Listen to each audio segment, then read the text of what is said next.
All rise. Veuillez vous lever.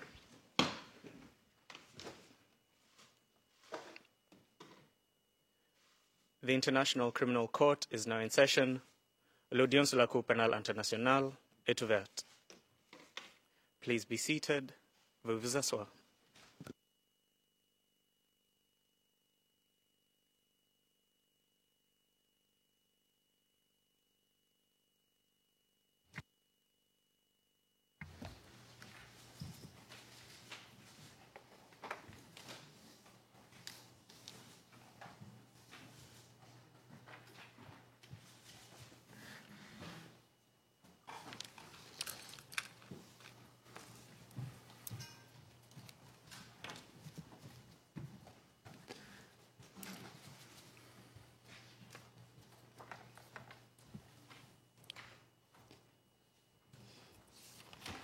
Good morning. I would like to welcome... Le juge président, bonjour à tous. Je vous souhaite à tous la bienvenue. Madame le greffier d'audience, veuillez citer l'affaire, s'il vous plaît. La greffière d'audience, je vous remercie, Monsieur le Président. Il s'agit de la situation en République centrafricaine dans l'affaire le procureur contre Jean-Pierre Bemba Gombo, Aimé Kilolo Moussamba, Jean-Jacques Manjenda Kabongo, Fidel Babala Wandou et Narcisse Arido. Référence de l'affaire ICC 0105 0113. Nous sommes à l'audience publique. Thank you. Le Président, je vous remercie. J'invite les équipes de défense et l'accusation à présenter leurs équipes respectives, et je commence par l'accusation. Le procureur. Microphone, s'il vous plaît. Nous avons au sein de notre équipe aujourd'hui M. Kweku Van der Puy, premier substitut du procureur, Mme Olivia Struyven, substitut du procureur, Esham Mourad, substitut du procureur, Ruth Frolich, substitut du procureur, Nema Milanimia, substitut du procureur, Colin Gilg, substitut du procureur adjoint de deuxième classe, Sylvie Wak-Chom, substitut du procureur, et Sylvie Vidinia, gestionnaire du dossier. Moi-même, Fatou Bensouda, procureur de la CPI. Le juge président, je vous remercie. Je m'adresse maintenant aux équipes de défense. Nous commençons par l'équipe représentant M. Bemba. Madame Taylor, bonjour Monsieur le Président, messieurs les juges. Je m'appelle Melinda Taylor. Je représente aujourd'hui M. Jean-Pierre Bemba. Et je suis accompagné de Madame Natacha Lebindre et Madame Inès Pierre de la Brière. Je vous remercie. Le Président, merci. Je voudrais remercier l'équipe de M. Bemba qui nous a aidés à organiser la configuration. Donc, nous allons poursuivre maintenant. J'invite le conseiller de Maître Kilolo à se présenter, ainsi que son équipe. Bonjour Monsieur le Président. La défense de Maître Kilolo Moussamba est assurée par moi-même, Maître Paul Djunga, avocat au barreau de Paris, avec Maître Stephen Powell, avocat au barreau de Londres, avec l'assistance de Mademoiselle Groga, case manager. Merci. Thank you. Le Président, je vous remercie. L'équipe de M. Manjenda. Maître Gosnell, merci Monsieur le Président, bonjour et bonjour au juge. Je m'appelle Chris Gosnell, je représente Monsieur Manjenda. Aujourd'hui, je suis accompagné de Maître Arthur Verken et Nikki Sethi, ainsi que Monsieur Manjenda lui-même. Je vous remercie. Le Président, je vous remercie. Le conseil de Monsieur Babala. Merci Monsieur le Président, bonjour. Bonjour Monsieur de la Cour. Je suis Jean-Pierre Kilenda Kakengi Basila, avocat au barreau de Bruxelles et de Kinshasa Gombe. Je suis accompagné de Maître Azama Chali Rodoma, qui est avocat au barreau de Bruxelles, et de Mademoiselle Maria Adriana Manolescu, qui est notre gestionnaire de dossier. Nous assistons bien sûr Monsieur Fidel Babala Wandou, qui est assis à ma droite. Je vous remercie. Thank you. Président, je vous remercie. Et enfin, le conseil représentant M. Arido. Bonjour Monsieur le Président, bonjour Monsieur les juges. Mon nom est Philippe Larochelle du barreau du Québec. Je suis accompagné de Monsieur Arido et de Monsieur Michael Rose et à l'extrême droite de Monsieur Tibor Bajnovic. Bonne journée. Thank you very much. Le juge président, je vous remercie pour la gouverne du public ainsi que celle des participants et des partis. Vous ne connaissez pas tous peut-être, et je parle de la Chambre. Je m'appelle Bertram Schmidt, je suis le juge président de cette Chambre de première instance. À ma droite se trouve le juge Marc Perrin de Brichambault et à ma gauche le juge Raoul Pangalangan. Comme vous le savez, et la greffière d'audience nous l'a indiqué, nous sommes ici pour l'ouverture du procès de M. Jean-Pierre Bemba Gombo, M. Emeki Lolo Moussamba, M. Jean-Jacques Mangenda Kabongo, M. Fidel Babala et M. Narcisse Arido. Aujourd'hui, avant de donner lecture au chef d'accusation, la Chambre vous donnera quelques indications quant à la manière dont se déroulera cette audience. De même, nous rendrons quelques décisions orales s'agissant de requêtes pendantes que vous attendez de notre part. Enfin, nous entendrons la déclaration liminaire de l'accusation plus tard dans le cadre du procès, lorsque viendra le temps pour la présentation des moyens de la défense. La défense aura l'occasion de présenter ses propres déclarations liminaires. Et comme je l'ai indiqué, je vais d'abord vous faire part de quelques remarques préliminaires. S'agissant de la conduite de la procédure, premier point. Donc, l'affaire principale ne sera pas débattue dans le cadre de cette procédure, et c'est très important de préciser cela. La Chambre insiste sur le fait que le but de cette procédure n'est pas de débattre de l'affaire principale, savoir l'affaire du procureur contre Jean-Pierre Bemba Gombo. Les observations qui tendraient à le faire, ou les éléments de preuve présentés uniquement à cette fin, ne seront pas autorisés. Comme cela a été indiqué précédemment, mais la Chambre souhaite néanmoins prendre quelques instants pour vous expliquer ce qu'elle entend par cela, c'est-à-dire qu'il ne faut pas débattre de l'affaire principale. La Chambre préliminaire, en l'espèce, a expliqué de manière expresse, et je cite, qu'elle n'était à l'évidence pas en mesure d'évaluer la fiabilité et la véracité des dépositions des témoins s'agissant de questions relatives au fond de l'affaire principale. Fin de citation. Cette appréciation n'a pas changé. De même, notre Chambre n'est pas en mesure de faire une telle appréciation. Les éléments de preuve relatifs à l'affaire principale ont été présentés devant la Chambre de première instance 3, non pas devant la nôtre.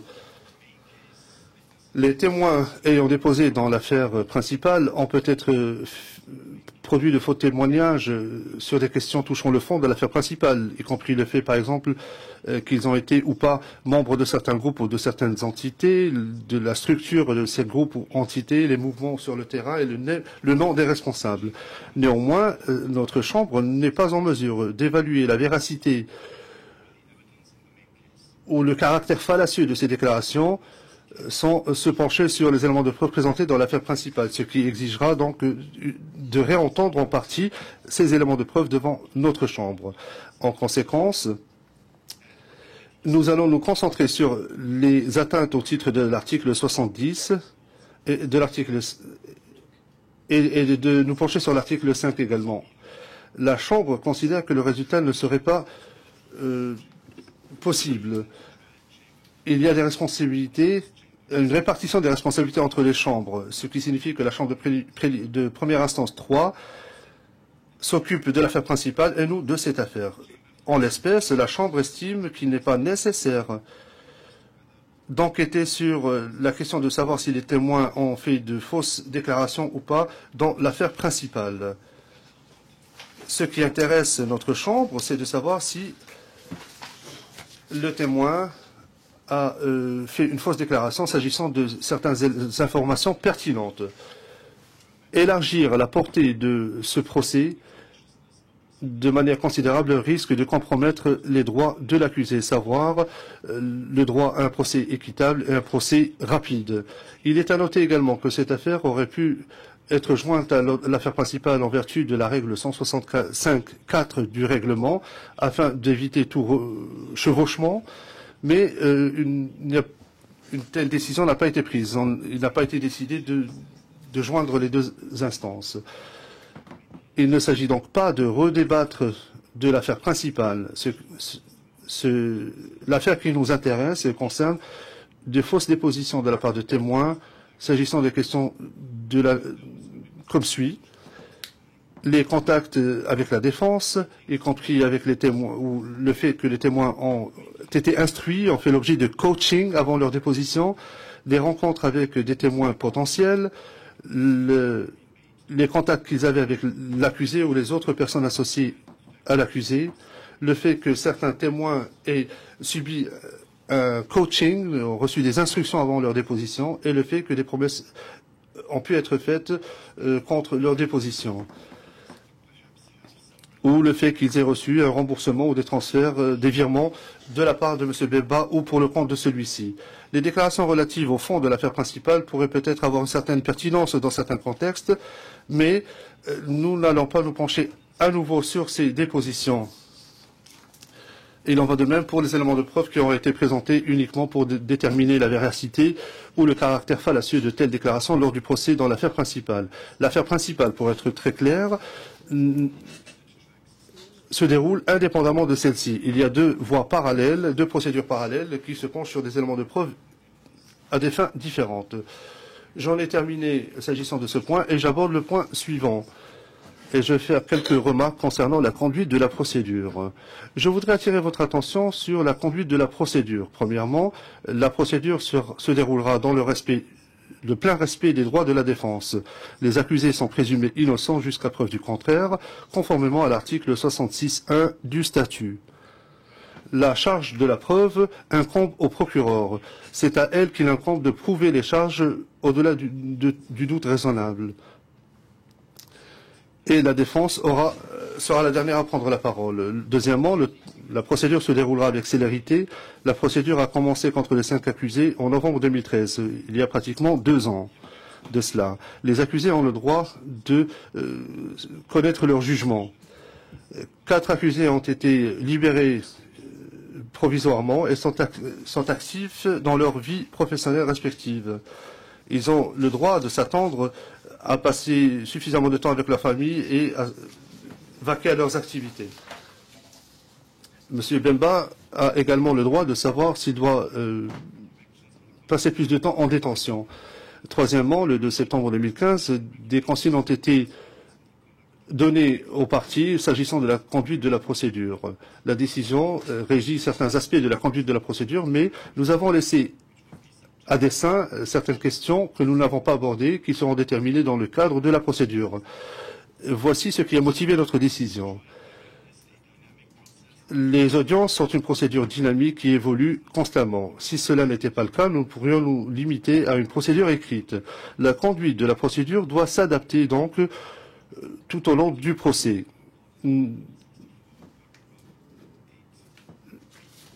Notamment en application de l'article 64, paragraphe 8b, qui définit les pouvoirs du juge-président. Ainsi, nous nous conformons aux textes statutaires, notamment le statut de Rome, le règlement de procédure de preuve et le règlement de la Cour. Et, si besoin est, cela doit être fait immédiatement et non pas suivre un script prédéterminé. Le juge-président de cette Chambre est d'avis que pour régir les détails s'agissant de la conduite de la procédure, le faire en amont risque d'être futile. Toutes les questions relatives aux modalités d'interrogatoire sont exclues de cette décision. Je voudrais dire sans embâche et d'emblée que la Chambre n'a pas établi des règles précises s'agissant de la manière de poser des questions ou de mener des interrogatoires, mais qu'elle tranchera au cas par cas. Mais les questions trop larges ne seront pas autorisées. On ne pourra pas poser des questions très larges aux témoins. Répéter des questions n'est pas souhaitable. Cette règle s'applique à la défense dans son ensemble, c'est-à-dire que les questions ne doivent pas être reposées par les différentes équipes de défense. Si les parties s'opposent à la manière dont une question en particulier a été soulevée, de telles objections doivent être claires, concises et succinctes. De plus,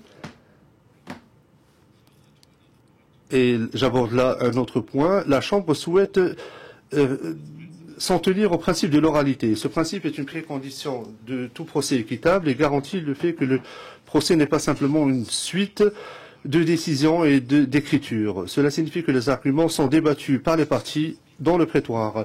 Cela exige que les parties présentent leurs arguments par oral et, si possible, de manière spontanée dans le prétoire. La Chambre sait que les conseils sont suffisamment éloquents et ont suffisamment de compétences professionnelles pour pouvoir discuter spontanément de questions importantes. La Chambre ne permettra pas des interruptions trop longues chaque fois qu'il y a une question litigieuse qui survient. De plus, la Chambre s'attend à ce que les parties soient préparées à tout moment. Si le temps imparti aux parties n'est pas utilisé pleinement, la Chambre autorisera le passage au point suivant à l'ordre du jour et passera donc à une autre question. En particulier, les parties doivent toujours être prêtes à poursuivre l'affaire, même si elles ont bénéficié de moins de temps que prévu, s'agissant d'un témoin en particulier. Enfin, les parties doivent être précises, concises, et éviter les arguments, la répétition d'arguments. La défense de chaque accusé, s'il est vrai qu'elle a le droit de présenter des arguments pertinents, doit le faire de façon judicieuse. Les observations présentées par une équipe de défense ne devraient pas être répétées par l'autre. Tout ce qui peut être dit, mais pas par tous. Ce qui a été dit précédemment, donc la Chambre va très certainement rendre des décisions oralement au cours du procès afin que la procédure soit rapide. Et comme je viens de le dire, d'ailleurs, la Chambre va immédiatement mettre sa décision en pratique et rendre une décision orale. Tout d'abord, sur la demande de l'accusation aux fins d'interjeter appel de la décision de la demande de l'accusation aux fins de faire une notification d'application de la norme 55, écriture 1270 du 18 septembre 2015.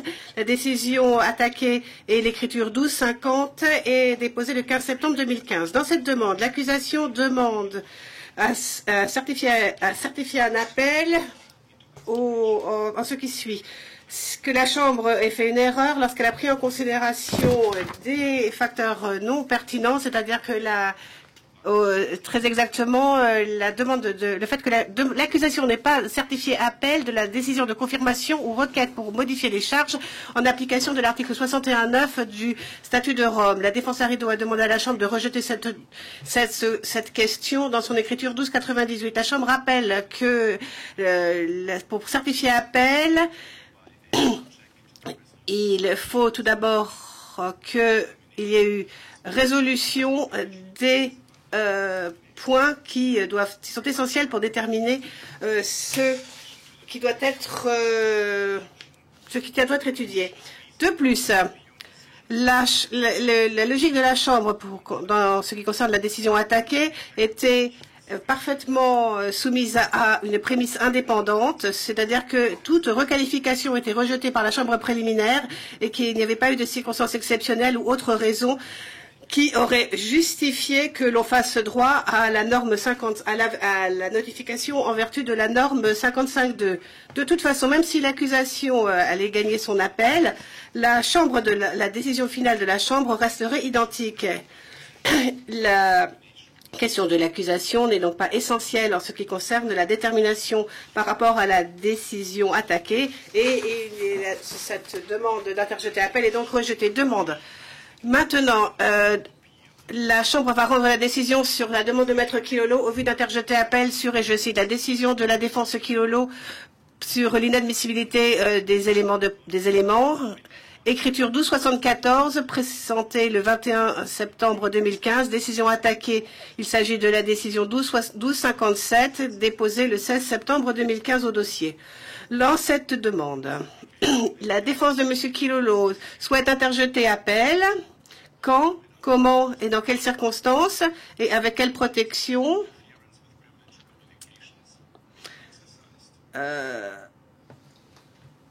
concernant les interférences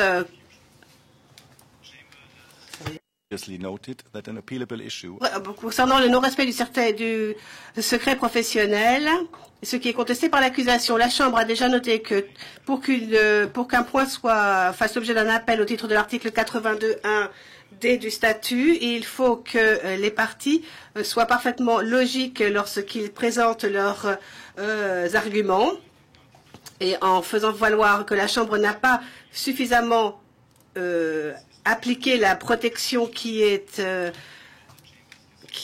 se trouve à l'article 67.1b du statut. La défense n'a pas fait grand-chose pour contester la décision de la Chambre. Finalement, la demande ne fait valoir aucun point qui puisse faire l'objet d'un appel, et c'est pour cela que la Chambre rejette cette demande. Troisièmement, la Chambre va maintenant rendre sa décision sur la demande de l'accusation aux fins d'interjeter appel de la décision sur la préparation et familiarisation des témoins, écriture 1276 du dossier, présentée le 21 septembre 2015. La décision attaquée étant l'écriture 1252 au dossier, déposée le 15 septembre 2015. Dans cette demande, l'accusation souhaite interjeter appel de 3 points. C'est-à-dire, premièrement, savoir si la Chambre de première instance a commis une erreur lorsqu'elle n'a pas donné d'opinion motivée. Deuxièmement, savoir si la Chambre de première instance a fait une erreur lorsqu'elle a mis en balance les risques potentiels de la préparation du témoin par rapport au droit des parties à préparer leur défense. Et ensuite, troisièmement, savoir si la Chambre de première instance a bien fait une erreur lorsqu'elle n'a pas pris en compte et n'a pas donné le poids conséquent à différents facteurs. La Chambre a pris d'abord en compte le premier point et considère que ce point ne fait pas l'objet de l'appel. De plus, l'accusation dans les 3 points pour lesquels elle demande à s'interjeter appel n'a pas suffisamment étoffé les préjudices qu'elle pourrait subir dans l'affaire en l'espèce si en ce qui concerne la décision de la Chambre n'autorisant pas la préparation des témoins. La résolution de ces points est d'ailleurs qui a été soulignée par l'accusation ne ferait pas grand-chose pour rendre la procédure plus rapide au titre de l'article 82.1d du statut. Donc cette demande d'interjeter appel est donc rejetée.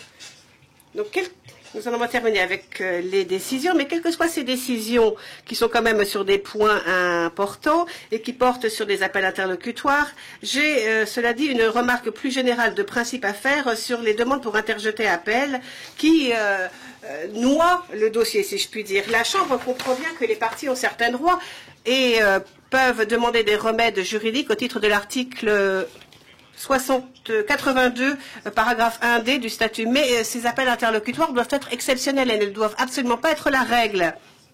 Or, il semble que ce soit un peu un réflexe automatique. De plus, ces demandes ne sont pas une façon contournée de demander à ce que l'on revienne sur un point et ne sont pas non plus un instrument juridique permettant d'exprimer un désaccord avec une décision de la Chambre. Normalement, parfois, une partie n'est pas satisfaite lorsque la Chambre rend une décision, mais c'est comme cela. Et de plus, lorsque l'on parle d'erreurs qui pourraient être renversées, surtout à notre étape de la procédure, il convient plus judicieusement d'attendre la fin du procès pour interjeter appel au titre de l'article 81. Ensuite, dernière remarque portant sur les éléments de preuve. La Chambre fait rappelle son approche quant à la pertinence et l'admissibilité des éléments de preuve tels qu'énoncés dans sa décision du 24 septembre 2015. Dans cette décision, la Chambre a déterminé qu'en règle générale, cette procédure serait d'autant plus efficace si la Chambre retarde l'évaluation de l'admissibilité des éléments de preuve à la fin de la procédure en application de l'article 74.2 du statut. Cela dit, lorsqu'une ou l'autre des parties souhaite présenter un point à la Chambre afin qu'elle la prenne en compte dans son jugement, il faut bien sûr que cet élément ou cette pièce soit présentée de façon formelle. Et les autres parties peuvent ensuite soulever des objections sur la pertinence ou sur l'admissibilité en application de la règle 64 du règlement. La Chambre donc ensuite pourra reconnaître l'élément comme avant été présenté. Et le greffe d'ailleurs fera en sorte que ceci soit reflété dans les métadonnées du prétoire électronique. J'en ai terminé avec ces remarques préliminaires. Maintenant, quelques observations. La Chambre invite les parties à soulever toute question demandant à être réglée avant le début du procès. Donc la Chambre jusqu'à présent a reçu 13 demandes, c'est-à-dire le 10 août 2015, elle en avait reçu 13 et a tranché toutes ces questions. Cela dit, et au vu de la règle 134.2 du règlement, la Chambre va maintenant demander aux parties s'ils ont encore des observations ou des objections en ce qui concerne la conduite de cette procédure. L'accusation, avez-vous quoi que ce soit à dire? L'accusation, rien. Monsieur le Président. Juge président, pardon, à la défense maintenant. La défense de Monsieur Bemba d'abord. Melinda Taylor, non. Nous n'avons rien à dire à l'heure actuelle. Le président, bien la défense de Maître Kilolo? Pas d'observation particulière, Monsieur le Président. Linda? Not at this time. Monsieur Gosnell, nous n'avons pas d'objection ni d'observation. Nous n'avons aucune observation. And finally, the defense from Mr. Et la défense de Monsieur Harido? Président. Nous attendons encore du matériel du procureur. Le procureur a reçu un ordre de votre part de nous donner du matériel, les RFA. Nous n'avons pas encore reçu cela. Je manifeste poliment mon désaccord avec la décision que vous avez rendue très récemment et pour lequel nous avons encore un délai pour déposer un appel qui, je l'espère, ne recevra pas le même sort que ceux sur lesquels vous avez rendu des décisions ce matin. Donc, nous avons au moins ces deux points-là. S'ensuit évidemment les conséquences de l'ordre des témoins pour lequel nous avons déposé nos observations. Je ne vais pas tout répéter ici. Donc, je suis pris un peu à brûle pour point. Je suis sûr que je peux trouver d'autres problèmes qui, à notre sens, ne sont pas encore totalement résolus. Nous entendons aussi déposer une demande d'appel, une autre, sur la décision que vous avez rendue concernant, veuillez excuser l'anglicisme, les bar table motions. Donc, une grande quantité de preuves flotte dans les airs sans qu'on sache trop quel traitement elle va recevoir. Donc, nous expliquons dans cet appel que nous allons déposer incessamment en quoi nous sommes en désaccord, encore une fois, je l'exprime poliment, avec l'approche retenue par la Chambre quant au traitement de cette preuve. C'est ce qui me vient à l'esprit pour l'instant. Si vous voulez, je peux peut-être réviser toutes mes notes pour demain matin et si je trouve autre chose, vous en faire part également avant que nous reprenions l'audience demain matin.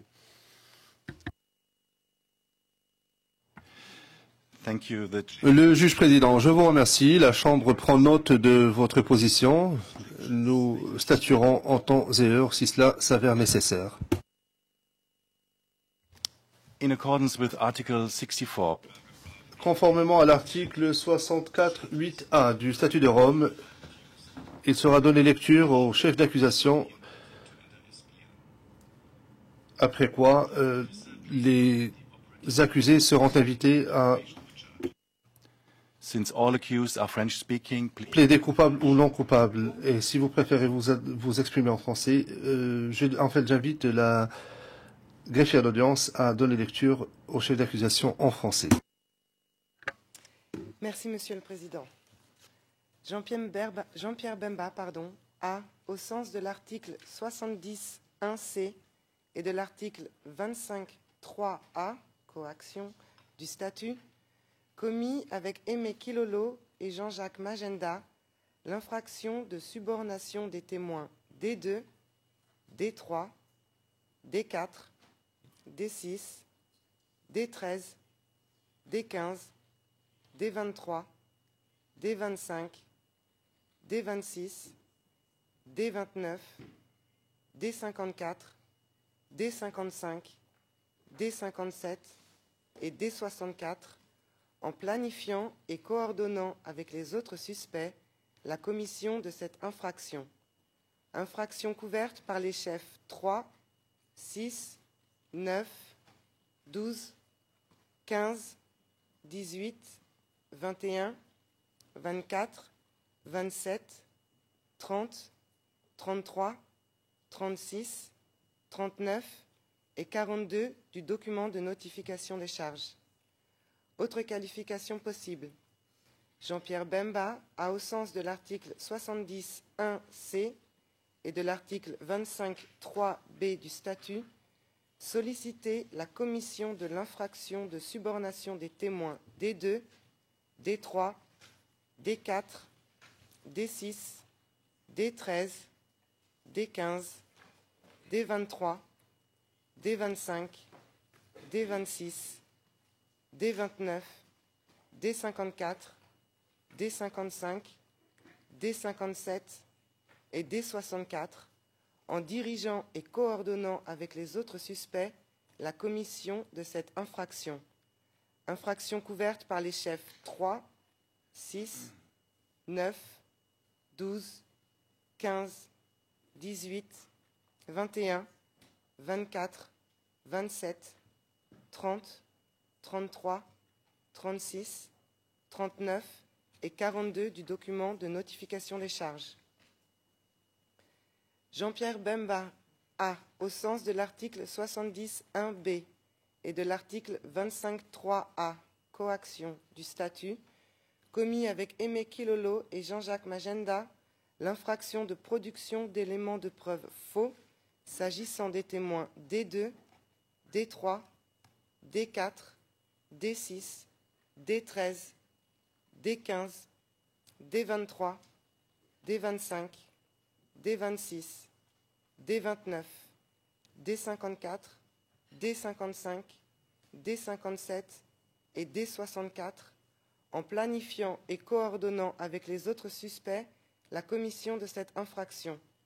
Infraction couverte par les chefs 2, 5, 8, 11, 14, 17, 20, 23, 26, 29, 32, 35, 38 et 41 du document de notification des charges. Autre qualification possible.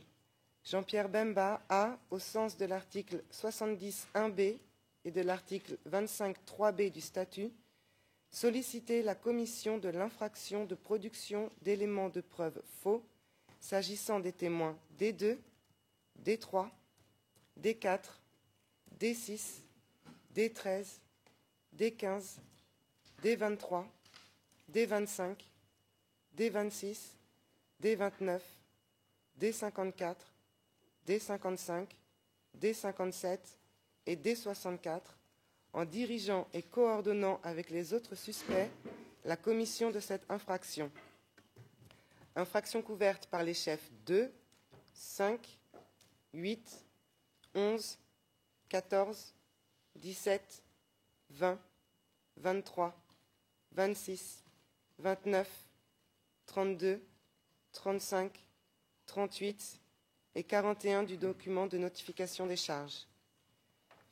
Jean-Pierre Bemba a, au sens de l'article 70.1a et de l'article 25.3b du statut, sollicité la commission par les témoins D2, D3, D4, D6, D13, D15, D23, D25, D26, D29, D54, D55, D57 et D64 de l'infraction de faux témoignage d'une personne qui a pris l'engagement de dire la vérité en application de l'article 69, paragraphe 1 du statut, en dirigeant et coordonnant avec les autres suspects la commission de cette infraction. Infraction couverte par les chefs 1, 4, 7, 10, 13, 16, 19, 22, 25, 28, 31, 34, 37 et 40 du document de notification des charges.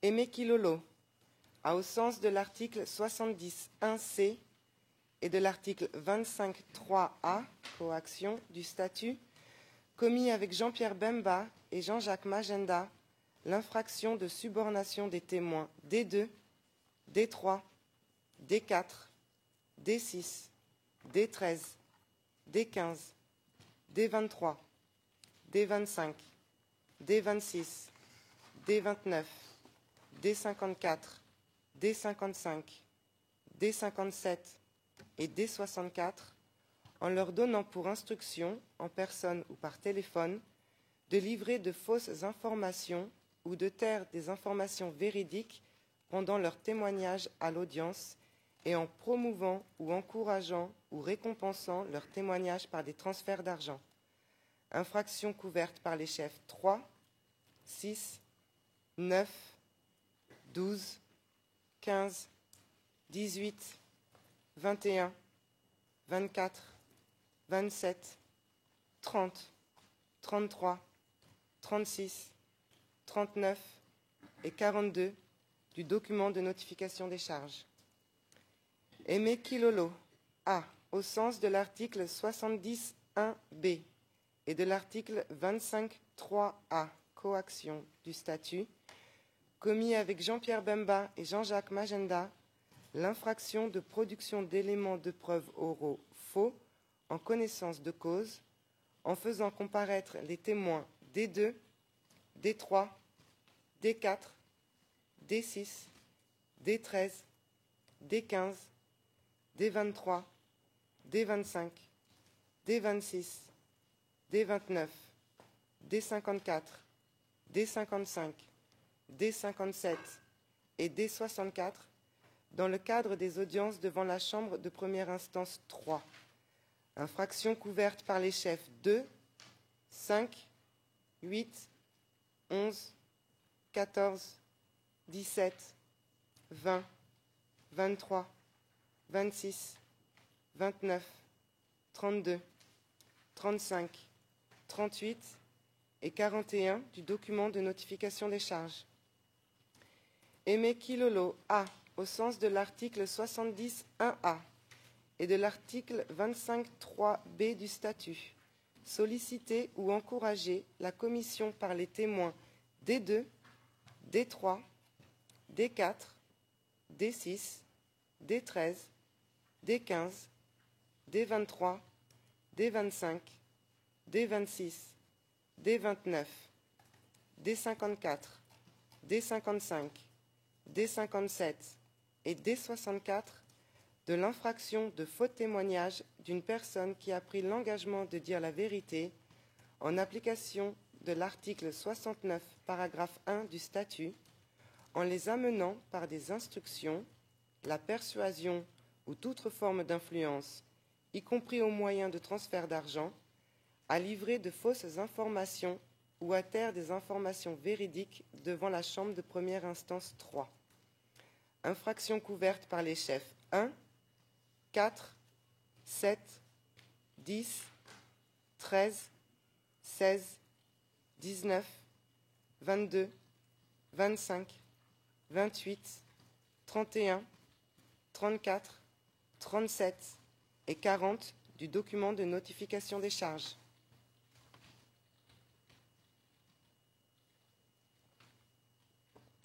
Jean-Jacques Magenda a, au sens de l'article 70.1c et de l'article 25.3a, coaction du statut, commis avec Jean-Pierre Bemba et Aimé Kilolo l'infraction de subornation des témoins D2, D3, D4, D6, D13, D15, D23, D25, D26, D29, D54, D55, D57 et D64 en assurant la liaison entre Jean-Pierre Bemba et Aimé Kilolo, ainsi qu'en discutant avec Aimé Kilolo des transferts d'argent à ses témoins et du contenu de leurs témoignages, en coordonnant avec lui leurs actions en ce sens et en le conseillant à ce propos, en procurant aux témoins des téléphones portables et en participant activement à des réunions au cours desquelles les témoins étaient préparés de manière illicite. Infraction couverte par les chefs 3, 6, 9, 12, 15, 18, 21, 24, 27, 30, 33, 36, 39 et 42 du document de notification des charges. Autre qualification possible, Jean-Jacques Magenda A, au sens de l'article 70.1c et de l'article 25.3c du statut, apporter son aide, son concours ou toute autre forme d'assistance en vue de faciliter la commission par Jean-Pierre Bemba et Aimé Kilolo de l'infraction de subornation des témoins D2, D3, D4, D6, D13, D15, D23, D25, D26, D29, D54, D55, D57 et D64, en assurant la liaison entre Jean-Pierre Bemba et Aimé Kilolo, ainsi qu'en discutant avec Aimé Kilolo des transferts d'argent à ses témoins et du contenu de leurs témoignages, en coordonnant avec lui leurs actions en ce sens et en le conseillant à ce propos, en procurant aux témoins des téléphones portables et en participant activement à des réunions au cours desquelles les témoins étaient préparés de manière illicite. Infraction couverte par les chefs 3, 6, 9, 12, 15, 18, 21, 24, 27, 30, 33, 36, 39 et 42 du document de notification des charges. Jean-Jacques Magenda A, au sens de l'article 70.1b et de l'article 25.3a, coaction du statut, commis avec Jean-Pierre Bemba et Aimé Kilolo l'infraction de production d'éléments de preuve oraux faux en connaissance de cause, en faisant comparaître les témoins D2, D3, D4, D6, D13, D15, D23, D25, D26, D29, D54, D55, D57 et D64 dans le cadre des audiences devant la Chambre de première instance 3. Infraction couverte par les chefs 2, 5, 8, 11, 14, 17, 20, 23, 26, 29, 32, 35, 38 et 41 du document de notification des charges. Autre qualification possible, Jean-Jacques Magenda A, au sens de l'article 70.1b et de l'article 25.3c du statut, apporter son aide, son concours ou toute autre forme d'assistance en vue de faciliter la commission par Jean-Pierre Bemba et Aimé Kilolo de l'infraction de production d'éléments de preuve oraux faux en faisant comparaître les témoins D2, D3, D4, D6, D13, D15, D23, D25, D26, D29, D54, D55, D57 et D64 dans le cadre des audiences devant la Chambre de première instance 3, en aidant en sa qualité de chargé de la gestion des dossiers le conseil principal à introduire des faux témoignages dans l'affaire principale, en discutant régulièrement avec Aimé Kilolo et Jean-Pierre Bemba, les conseillant et leur rendant compte au sujet des faux témoignages livrés par D2, D3, D4, D6, D13, D15, D23, D25, D26, D29, D54, D55, D57 et D64 devant la Chambre de première instance 3. Infraction couverte par les chefs 2, 5, 8, 11, 14, 17, 20, 23, 26, 29, 32, 35, 38 et 41 du document de notification des charges.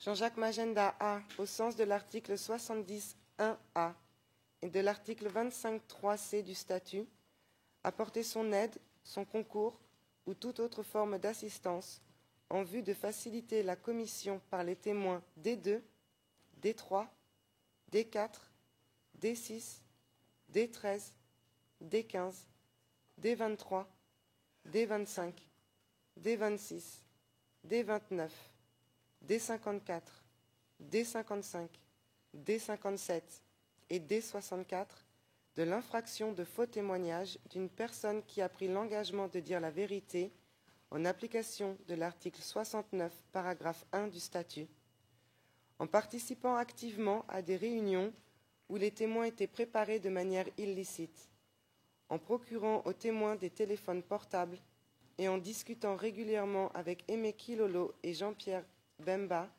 les conseillant et leur rendant compte au sujet des faux témoignages livrés par les témoins D2, D3, D4, D6, D13, D15, D23, D25, D26, D29, D54, D55, D57 et D64 devant la Chambre de première instance 3.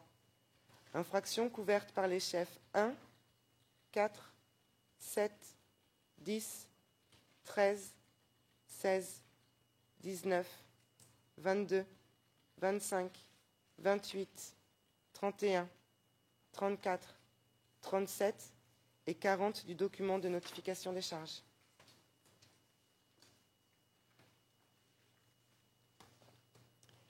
Fidel Babala A, au sens de l'article 70.1c et de l'article 25.3c du statut, apporter son aide, son concours ou toute autre forme d'assistance en vue de faciliter la commission par Jean-Pierre Bemba, Aimé Kilolo et Jean-Jacques Magenda de l'infraction de subornation des témoins D2, D3, D4, D6, D13, D15, D23, D25, D26, D29, D54, D55, D57 et D64 en gérant et distribuant à cet effet, selon que de besoin et de manière appropriée, les fonds à disposition de Jean-Pierre Bemba.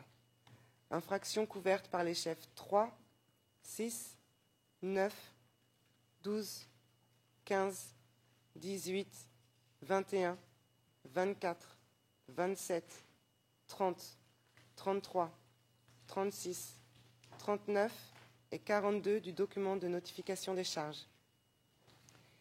Fidel Babala A, au sens de l'article 70.1b et de l'article 25.3c du statut, apporter son aide, son concours ou toute autre forme d'assistance en vue de faciliter la commission par Jean-Pierre Bemba, Aimé Kilolo et Jean-Jacques Magenda de l'infraction de production d'éléments de preuve faux par l'entremise des témoins D2, D3, D4, D6, D13, D15, D23, D25, D26, D29, D54, D55, D57 et D64 en gérant et distribuant à cet effet, selon que de besoin et de manière appropriée, les fonds à disposition de Jean-Pierre Bemba.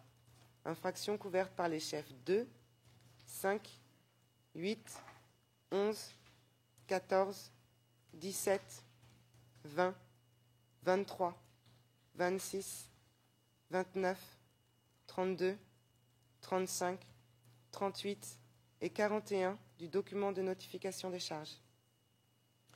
Fidel Babala A, au sens de l'article 70.1a et de l'article 25.3c du statut, apporter son aide, son concours ou toute autre forme d'assistance en vue de faciliter la commission par les témoins D2, D3, D4, D6, D13, D15, D23, D25, D26, D29, D54, D55, D57 et D64 de l'infraction de faux témoignage d'une personne qui a pris l'engagement de dire la vérité en application de l'article 69, paragraphe 1 du statut, en gérant et distribuant à cet effet, selon que de besoin et de manière appropriée, les fonds à disposition de Jean-Pierre Bemba, infraction couverte par les chefs 1, 4,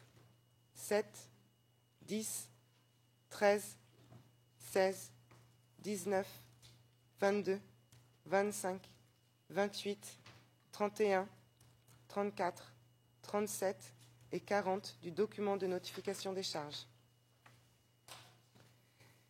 Narcisse Arido A, au sens de l'article 70.1c et de l'article 25.3a, commission du statut, commis l'infraction de subornation des témoins D2, D3, D4 et D6 en leur donnant pour instruction de livrer de fausses informations ou de taire des informations véridiques pendant leur comparution devant la Cour et en encourageant leur témoignage par des transferts d'argent et la possibilité d'une réinstallation en Europe. Infraction couverte par les chefs 12, 15, 18 et 42 du document de notification des charges. Autre qualification possible. Narcisse Arido A, au sens de l'article 70.1c et de l'article 25.3c du statut, apporter son aide, son concours ou toute autre forme d'assistance en vue de faciliter la commission de l'infraction de subornation des témoins D2, D3, D4 et D6 en leur donnant pour instruction de livrer un faux témoignage et en encourageant leur témoignage par des transferts d'argent et la possibilité d'une réinstallation en Europe.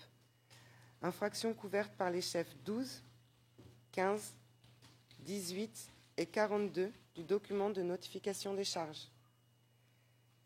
Narcisse Arido A, au sens de l'article 70.1b et de l'article 25.3c du statut, apporter son aide, son concours ou toute autre forme d'assistance en vue de faciliter la commission par Jean-Pierre Bemba, Aimé Kilolo, et Jean-Jacques Magenda de l'infraction de production d'éléments de preuve oraux faux en faisant comparaître les témoins D2, D3, D4 et D6 dans le cadre des audiences devant la Chambre de première instance 3, en donnant des instructions aux témoins D2, D3, D4 et D6 sur les fausses informations à livrer à la Cour et en les présentant à Aimé Kilolo, infraction couverte par les chefs 11, 14, 17 et 41 du document de notification des charges. Narcisse Arido A, au sens de l'article 70.1a et de l'article 25.3c du statut, apporter son aide, son concours ou toute autre forme d'assistance en vue de faciliter la commission par les témoins D2, D3, D4 et D6 de l'infraction de faux témoignage d'une personne qui a pris l'engagement de dire la vérité en application de l'article 69, paragraphe 1 du statut, en recrutant les témoins D2, D3, D4 et D6, en les amenant par des instructions, la persuasion ou toute autre forme d'influence, y compris au moyen de transfert d'argent et de la possibilité d'une réinstallation en Europe, à livrer de fausses informations ou à taire des informations véridiques devant la Chambre de première instance 3. Infraction couverte par les chefs 10, 13, 16 et 40 du document de notification des charges.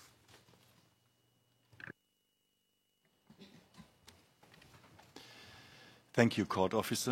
Le juge président, je vous remercie, Madame le greffier d'audience. Conformément à l'article 64, paragraphe 8A, chacun des accusés aura l'occasion de plaider coupable ou non coupable. Maître Taylor, pourriez-vous nous confirmer que vous avez bel et bien expliqué la nature des charges retenues contre M. Bemba ainsi que son droit de plaider coupable ou non coupable de ces crimes? Maître Taylor, oui, Monsieur le Président, je vous remercie, je l'ai fait. Le Président, merci. Maître Djunga, pourriez-vous confirmer que vous avez expliqué la nature des charges à M. Kilolo ainsi que son droit de plaider coupable ou non coupable des charges? Merci, Monsieur le Président. C'est effectivement fait. Et c'était d'autant plus facile que Maître Aimé Kilolo lui-même est conseil et il comprend très bien. Thank you very much. Le juge président, merci beaucoup. Maître Gosnell, pouvez-vous s'il vous plaît confirmer que vous avez expliqué la nature des charges à M. Manjenda, ainsi que son droit de plaider coupable ou non coupable de ces charges? Maître Gosnell, oui, je puis le faire et je le confirme. Le président, merci. Maître Kilenda, pouvez-vous confirmer que vous avez expliqué la nature des charges à M. Babala, ainsi que son droit de plaider coupable ou non coupable? Monsieur le Président, dès sa comparution à l'audience de première comparution, M. Babala a avoué ne pas comprendre cette affaire parce qu'il ne comprenait pas pourquoi il était ici.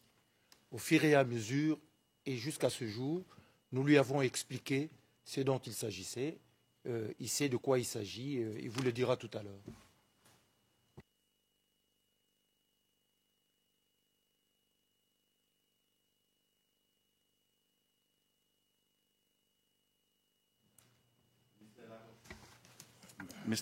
Le juge président, Maître La Rochelle, pouvez-vous confirmer que vous avez bien expliqué la nature des charges à M. Arido ainsi que son droit de plaider coupable ou non coupable? Merci, Monsieur le Président. Bien qu'elles sont d'une lecture plutôt ardue, nous avons effectivement expliqué à M. Arido la nature des charges auxquelles il faisait face et il nous a confirmé qu'il plaidait non coupable. Merci. Thank you. Le juge président, je vous remercie. Monsieur Bemba, veuillez vous lever. Do you understand the... Est-ce que vous comprenez la nature des charges qui vous ont été lues aujourd'hui, signifiées aujourd'hui? Do you plead guilty with respect... Plaidez-vous coupable ou non coupable s'agissant des différents chefs d'accusation? D'abord, est-ce que vous avez compris la nature des charges qui vous ont été signifiées aujourd'hui? Compris la nature des charges, Monsieur le Président, et bien entendu, je peux vous dire que je plaide non coupable.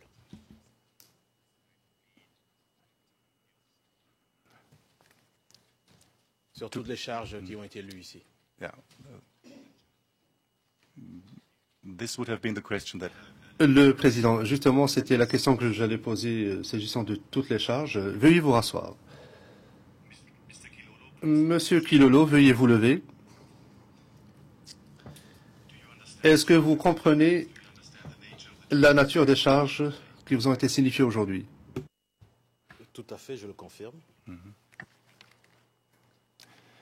Do you plead guilty with respect... Le Président, est-ce que vous plaidez coupable ou non coupable s'agissant de ces charges-là?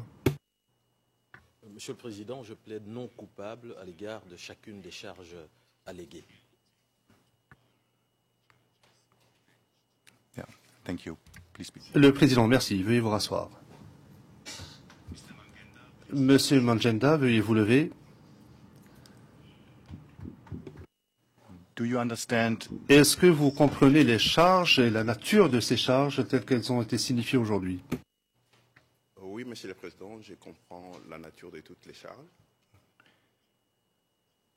Do you plead guilty with... Le Président, est-ce que vous plaidez coupable ou non coupable? À l'égard de toutes les charges.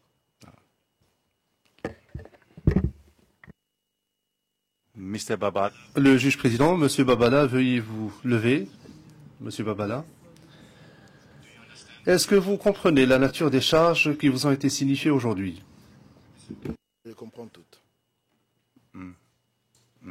Yeah. Le Président, est-ce que vous plaidez coupable ou non coupable à l'égard de ces charges? plaide effectivement non coupable. En ce qui concerne toutes les charges qui ont été présentées dans l'accusation. Je vous remercie. Thank you.